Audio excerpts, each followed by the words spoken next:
Hi guys, Namaste. My name is Dr. Sandhya Ramanathan and I'm a GP in Auckland, New Zealand. Today, I just wanted to go through with you the principles of management of a suspected or confirmed mild case of COVID-19 and the equipment that you should keep at home should the need arise for you or any of your family members as we navigate through this COVID-19 pandemic. Now, the first most important piece of equipment that you can get, particularly if you're living in a city where access to hospital level care is difficult, and is a simple medical device called a pulse oximeter. This pulse oximeter is widely available and it's relatively affordable. Now this device, when you use it to monitor the oxygen saturation levels in your blood every day as you are fighting the infection, will go a long way in providing reassurance that you are okay to be managed at home and you don't need to go to hospital. So I'll just show you how to use this device. You just switch it on. Okay, it normally has some batteries that it comes with that you put in the back.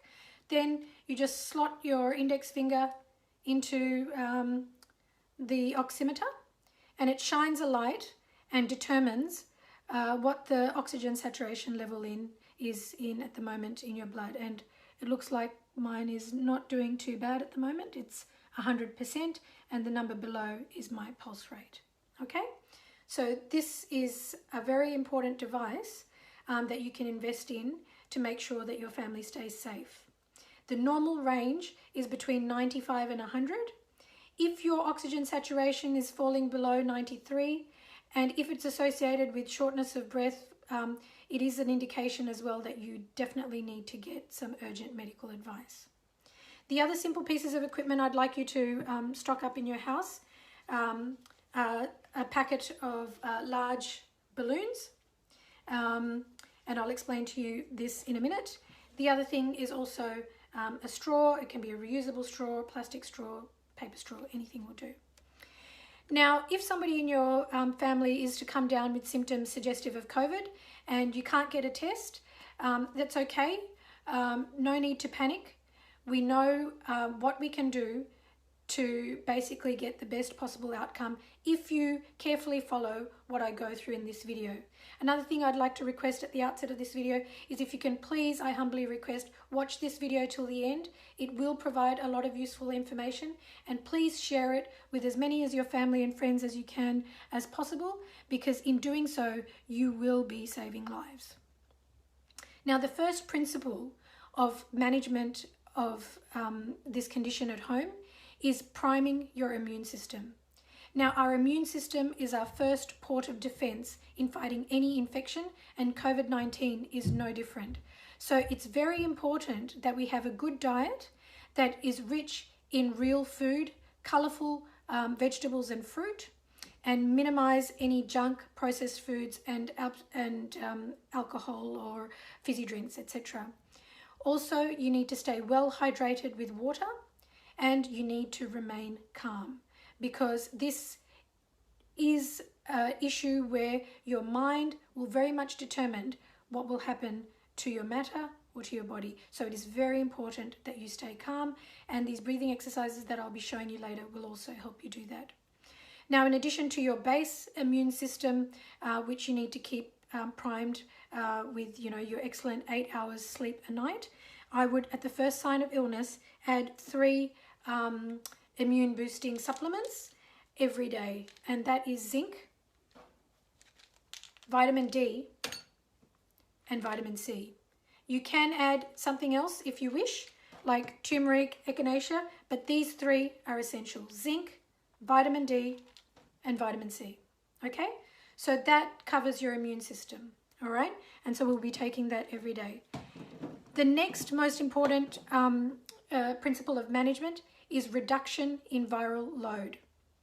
Now, when you get infected with COVID-19, it enters mainly from somebody else's infected respiratory droplets through your nose and your mouth, and also sometimes through your eyes. So if you are out and about and you can't maintain a social distance of at least 2 meters, or if not 1 meter, then you need to be wearing a mask that covers your nose and your mouth, and preferably some glasses as well, because even if you do interact with somebody that may be infected, this will help reduce the viral load as you basically interact with this person in terms of how much virus dose you are taking into your system.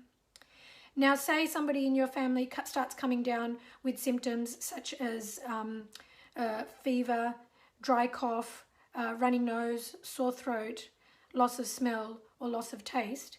It is important to start working on diluting that viral load straight away. So the most important thing is doing gargling twice a day with warm salty water, and even preferable to that is a betadine mouth rinse. Now, if in addition to rinsing your mouth, it is very important to also rinse your nose. So there are several options available. One of them would be just a saline nasal spray that comes in a spray bottle, which you can just spray up each nostril, and you can repeat that as many times as you want through the day. Another and even better option is to get some saline made up into a little dropper bottle that has a lid that you can remove. Okay, and into that I would like you to drop a few drops of betadine concentrate, okay, like so. Then you put the dropper lid back, and it has another lid that goes on top, and that you basically twice a day, and if you're going in, you basically drop it into each nostril, okay, and that will help dilute. Even better than this is if you make up a saline nasal rinse, and you can get these nasal rinsing bottles, okay, that look something like this, and in that I have just put 250 mils of water that has been boiled in the kettle and cooled down, and to that I am going to add half a teaspoon of bicarb soda and half a teaspoon of salt, okay, and I've already added that into this. And in addition to that, I'm going to put in a few drops of betadine concentrate. And so with this, what you do is you do it over the sink, you lean over the sink, you direct the flow of the nasal washer back towards your throat as you enter your nose, and the saline fluid will flush through and come out the other nostril and out of your mouth, and will help again reduce that viral load. Okay, so there we have reduction in viral load. So already we've been through the first principle is priming your immune system. And the second principle is reduction in viral load. Now, another way which we can reduce the viral load, before I forget, is steam inhalation. This is very important and can also help with symptoms such as reduction in sense of smell. It's good to put a little dollop of Vicks into a bowl, pour some boiling water over it, cover your head with a towel and take steam, and do that twice a day. So now I want to get on to the most important topic I wanted to cover today, which is breathing exercises. Now, in order to explain breathing exercises, I just wanted to just go through a little bit about what actually your lung looks like. Now, your lungs, which take up most of your chest cavity, basically are like a big sponge, okay? More shaped a little bit like this on either side. So as you can see, our lungs are smaller at the top and bigger at the base, and most of the airways are actually located at your back, all right? Now, because of this, if you are to collect any fluid in your lungs, that fluid with gravity is going to concentrate at the base of the lungs, so right at the back, okay? And it is very important that we do breathing exercises to make sure that there is no fluid accumulating at the base of the lungs, and we are emptying our lungs adequately to try and prevent collapse of these little air spaces right at the bottom. So in order to do that, it is very important that we breathe well, okay? Now, in the breathing mechanism, the most important thing for you to focus on is expiration, or breathing out, okay? Now, this is because when you breathe out, you are emptying your lungs of any you're emptying your lungs as much as possible. And it's the same as if you were to imagine that the oxygen that you want to take in is water that you want to take in and fill this sponge. You want to fill this sponge with as much oxygen as possible. So in order to do that, you first need to clear out any of the old water that is already sitting there, okay, that contains carbon dioxide. So I'm just going to show you and demonstrate with this sponge as I do it. So I'm going to take a big breath out first.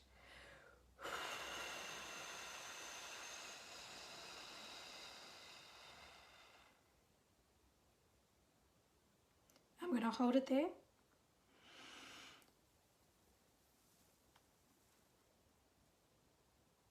And I'm going to take a big breath in and I'm going to hold it there. Okay? Now, this is a very important thing to remember and to practice. When you are doing something such as box breathing, which is breathing all the way out for 3 seconds, hold. Imagine that you're drawing a box. As you're breathing out, 1, 2, 3, hold. You draw the line up. Then breathe in, 1, 2, 3, hold. You draw the line down. Okay, so this is a very important thing for you to practice when you are well. Now, when you are sick, it is very important that you do some exercises that will help maintain the space, those little sacs at the bottom of your lungs, and keep them open and patent and not collapsing down with fluid. Okay, so I have a very good exercise which was given to me by the very clever anaesthetist mum of one of my classmates. Her name is Dr. Gracie Ong, and she is in Malaysia, and she's given this great tip of blowing balloons, which is a method of simulating what they do with a ventilator and opening up your airways as much as possible. And I have done this on somebody I've treated for COVID, and despite being an ex-smoker and having had a history of pulmonary TB in the past, they've managed, while being sick with COVID, to hit saturation levels of 100 with the benefit of these balloon exercises. So I'm just going to demonstrate what I want you to do. Okay, so I want you to take the balloon and try and blow up the balloon over a period of, say, about 3 breaths, okay?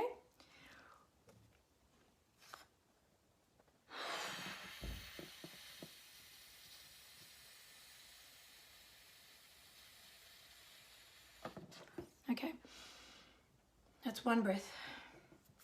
Okay, I'm going to get a good hold of it, and now I'm going to give it another one.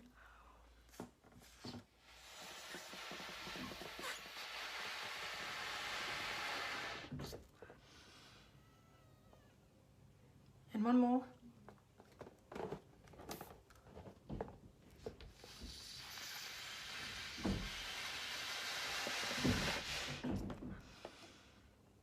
Okay, and then I can just take the balloon.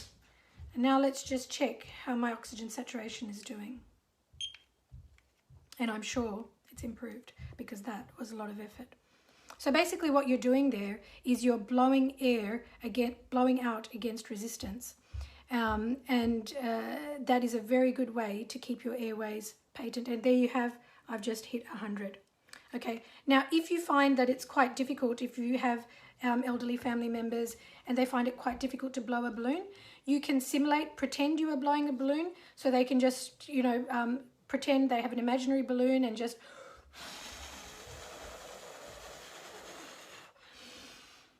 and breathe in like that. But another simple exercise is using our straw and a glass of water is to blow bubbles into that glass of water, is another way to more gently create resistance, okay? So we will be doing this.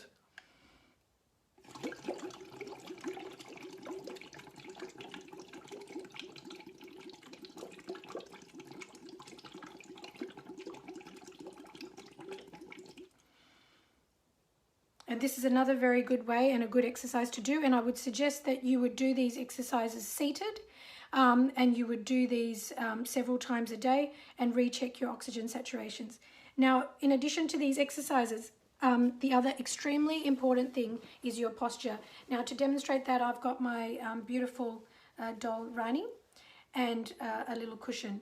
Now, as I explained to you, the lungs are mainly, most of the airways are mainly situated at the back. So if we are to lie down for prolonged periods of time, what's going to happen is those airways, which are mainly located at the back, are going to get squashed and more likely to collapse. So when you are sick, it is very important, and it's good to start doing this when you're feeling well, is to sleep on your front. Now, you might think that that's very uncomfortable, and if you have the pillow under your head this way, it is going to be uncomfortable. But if you rotate the pillow long ways and you sleep with it under your chest, as you can see, Rani is able to fully expand her chest at the back.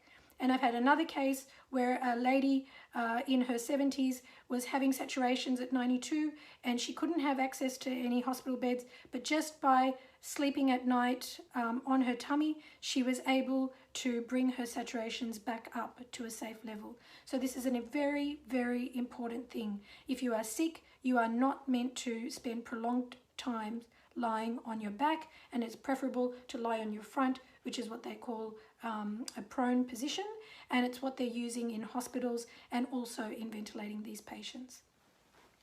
It is also very important to get medical advice, even if it's virtual, at the onset of your symptoms, because I know in some countries they have protocols for simple antibiotics which they can prescribe, which are most effective if they've taken early, and most of these simple can be taken by most people even if they have underlying conditions.